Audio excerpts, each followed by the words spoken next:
In this video, I'm going to be showing you how to get started with groq, which is absolutely by far the fastest inference API that's out there. There's no one even close right now. I'm going to be showing you 5 different examples on how you can get set up. It goes without saying that these results are absolutely remarkable, and I know people are incredibly excited to start building with this API. By the end of the video, I'll be showing you how to set up the Vercel AI SDK to have a full stack Next.js application, just like the example that I showed at the beginning of this video. I'm going to be showing you how to get set up with all of these different examples from scratch. A little bit of housekeeping before I get started. All of the links that you see within the video, I'm going to put within the description of the video, which you can check out. I'm also going to put a GitHub repository where you can pull down and have all of these examples on if you want to play around with them or have some boilerplate where you can quickly reach for them with all these different ways you can interact with groq. One thing to note, I am going to be running bun with a number of commands. This isn't required. You can substitute this for something like npm or pnpm or yarn, depending on what you're setting up. But if you don't have bun installed, I encourage you to check it out. It's a really great JavaScript and TypeScript runtime, as well as toolkit that's designed to speed things up. So if you're interested in installing bun and following along, just make sure that you do have bun installed. All right, so the first thing that you're going to have to do for all these examples is you're going to have to make an account at console.groq.com. So groq with a Q. Always remember groq with a Q. I am definitely still getting used to this. When I was setting up some of the environment variables, I definitely put in groq with a K. Nevertheless, just keep remembering groq with a Q. Groq with a Q, just as a side note, did come before groq with a K. Just putting it out there. Once you're logged in, you have a playground that you can play around with, just like you would the OpenAI API. So you have the area for your system prompt, your user messages, and then you also have a couple different models that you can select from. At time of recording, there's the Llama 2 70B model, which accepts 4,096 tokens of context. And then there's Mistral AI's Mixtral 8x70B model, which allows for over 32,000 tokens of context on input. So what we're going to do is we're going to open up a brand new folder within VS Code. You see we have nothing within this folder here. The first thing that we're going to do is we're going to go within the code editor of your choice. We're going to set up 5 different directories. Here I'll just show you from the VS Code GUI. So for our first directory, we're going to call it 1-groq-sdk. Then for our second directory, we're going to call it 2-OpenAI SDK. For our third directory, we're going to call it 3-LangChain. For our fourth, we're going to call it 4-llama index.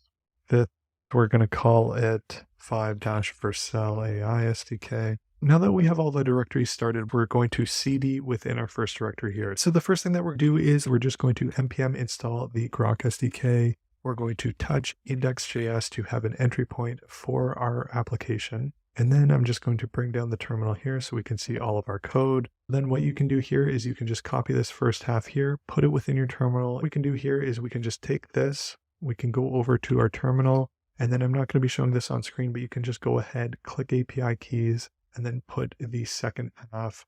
We have our project installed, we have the SDK installed, we can go ahead and run this. So if we just node index.js, we have a response back from the Mixtral endpoints. If you wanted to swap this out for the Llama model, take the API string here, swap it in within the model here, and then you can go ahead and generate another response. And this time you'll be getting it from the Llama 2 70B model. Now, the other nice thing is because it conforms to the OpenAI schema, you can also use the OpenAI SDK as well. So say if you're already using something like cht3.5 or GPT-4 and you want to swap in something like the Mixtral model and get that inference speed that groq offers, I'll be showing you how to do that in the next example here. So to go within our OpenAI SDK, we're going to cd out of this folder, and then we're going to cd into OpenAI here. Similar to the first example, we have a completely empty directory. In this example, I'm going to be showing you how to get started with bun. So if I just bun init-y, this will spin up a simple bun project where you can get started. You have your index.ts, all of the different things that you need set up. You even have a git ignore.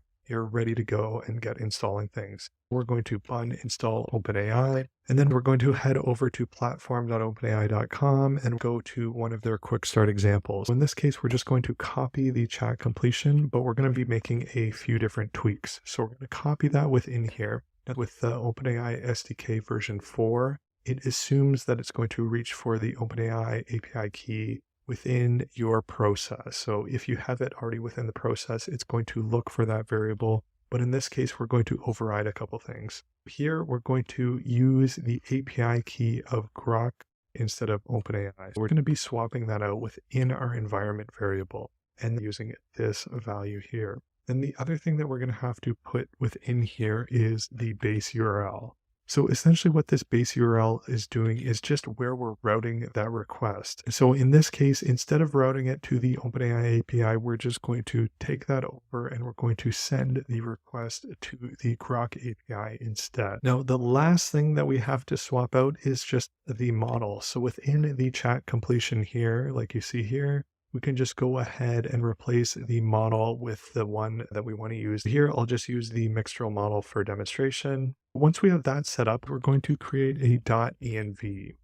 And within the .env, the value that we're going to take is this groq API key. We're going to put that here. We're going to put an equal sign. And then just like we had in our other example, we're going to grab an API key. You can use the one from the previous example or generate another one. Close out your .env file, just make sure you save it and everything. And then similarly with your index.ts, just make sure you've saved that out. And then the nice thing with bun is you don't need to import something like .env. So if you are using something like an older version of Node.js, you will have to install a package called .env to go along with this example, and then you'll have to .env.config. But if you're running bun, just like I'm showing you, you can just go ahead and run index, and it will find those environment variables that you have. So if I just bun index.ts, and there you have it. You have the response back from the groq endpoint using the OpenAI SDK. So with just 3 lines of code, that API key, the base URL, and then the model, you can pivot to something like the groq inference API.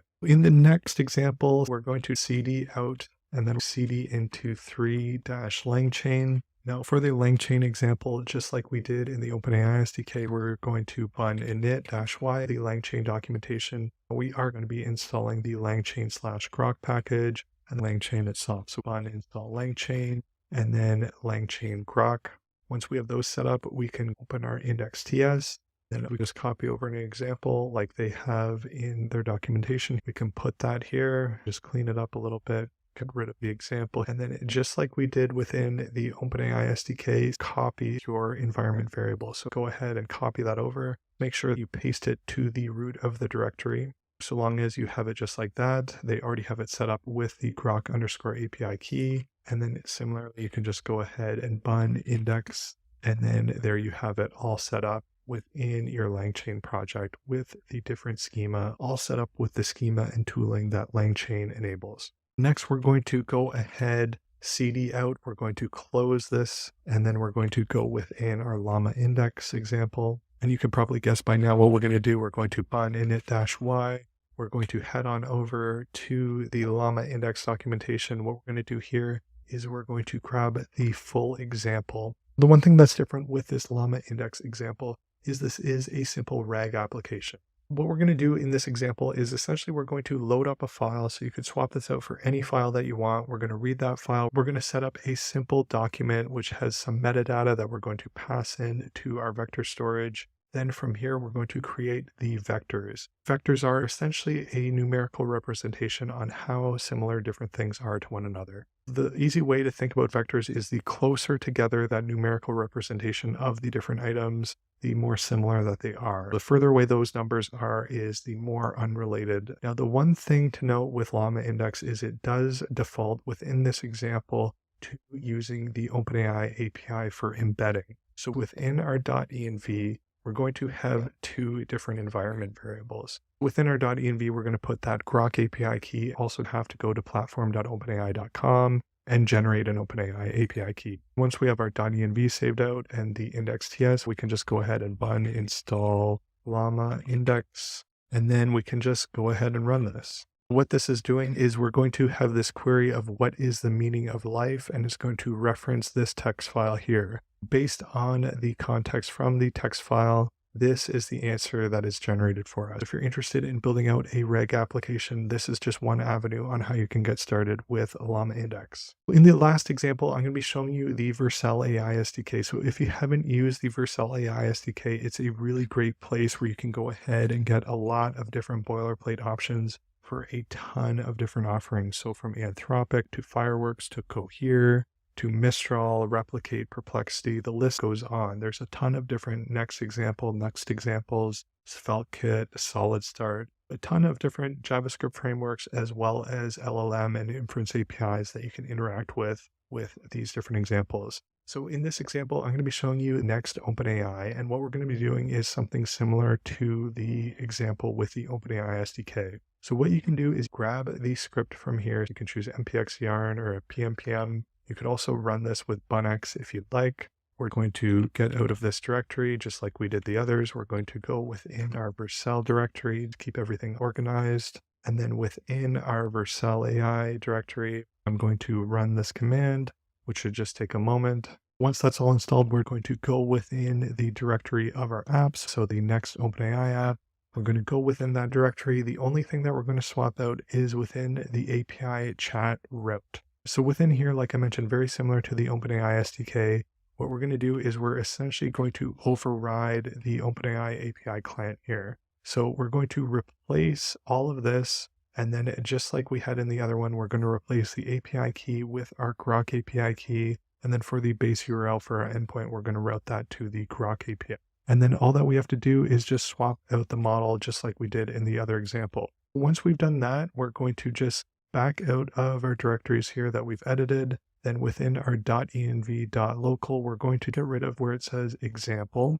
So within the .env.local, we can just get rid of that OpenAI API key and replace it with the same API key we've been using through all of the different examples. To get started, all we have to do is npm run dev, and then open up your environment. You'll have that simple Next.js application. The outset of the video, if I say, tell me 200 things that a CEO should know, list in 5 words per bullet. And then if I just run that here, we see how fast that this runs. So it's incredibly fast. This was a subscriber or a viewer of my channel that gave me this idea on how to test one of these really fast inference APIs on just listing out 200 things that a CEO should know. And I think this is a great example to show you how blazingly fast their inference API is. So kudos to the team at groq and what they're building. It's absolutely incredible. I'm excited to show you a ton of different examples on this channel on how you can get started on leveraging this groq inference API.